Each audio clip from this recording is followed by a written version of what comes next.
Welcome to the X Corner. I'm here to add a little mutation to that superhero crew. I'll be covering the X comics for the week of August 15th, 2018. This week we have only 3 comics: Astonishing X-Men Annual number 1, Hunt for Wolverine Claws of a Killer number 4, and Multiple Man number 3. Spoilers. Yeah, of course. We'll start with Astonishing X-Men Annual number 1, written by Matt Rosenberg and the art by Travel Foreman. This annual reunites the original, older X-Men, at least the ones that are still alive, R.I.P. Cyclops. Jean invites Beast, Iceman, and Angel to dinner.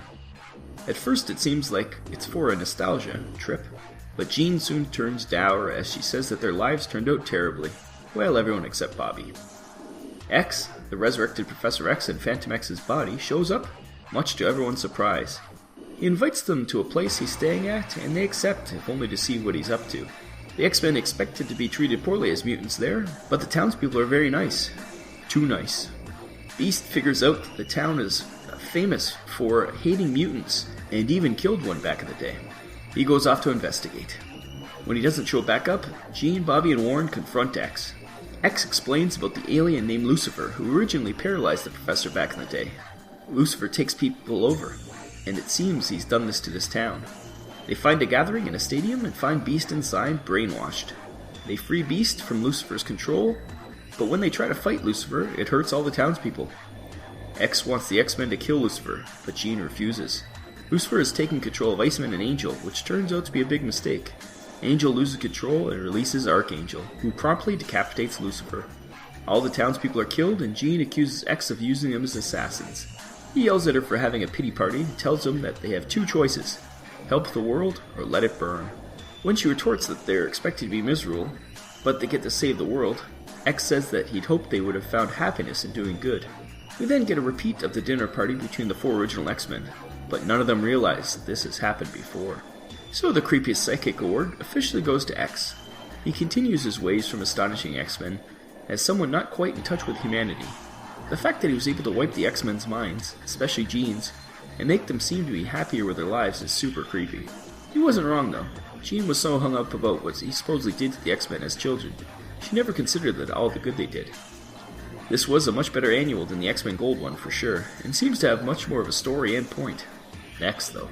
Man, let's hope he doesn't go bad because everyone is screwed. 8 out of 10. Next we have Hunt for Wolverine Claws of a Killer number 4, written by Mariko Tamaki and art by Butch Geese. Sabretooth is being beaten down by his once dead son, and Deathstrike is fighting her father. Deathstrike gets her hand cut off, which pisses her off enough to stab her dad through the throat. And then she stabs Sabretooth's son through the head. They destroy the device, stopping their healing factors, and escape. Meanwhile, they left Dakin for dead, and he's picked up by whatever group is running the experiment. So this miniseries just ended. There was no explanation. There was little resolution. And I'm finding it hard to see the point of the whole thing. We were promised Wolverine was associated, and I assume this group is the one controlling him now. But he never shows up. The zombies were never explained, the dead family members were never explained. It was nice to look at, but that was about it. This is why I dropped Weapon X. I'm glad this is over, and sorry to see it at the bottom of the Hunt for Wolverine heap. 5 out of 10. Lastly, we have Multiple Man number 3, written by Matt Rosenberg also, and art by Andy McDonald. Madrox and the Resistance have been cornered in their bunker as the bad dupes attack.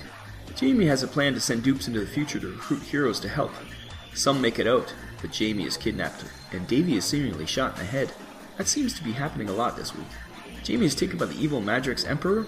He tries to reason with him, but eventually the Emperor cuts off Jamie's head. This comic still makes little sense. It's crazy to the nth degree. Still strangely fun though. The premise is wearing a little thin, but killing the protagonist does spice things up a bit. The humor mixed with the over-the-top action works well. Having every character except one be a dupe could be boring, but with all the various hero copycats, it's fun to see them all go at it.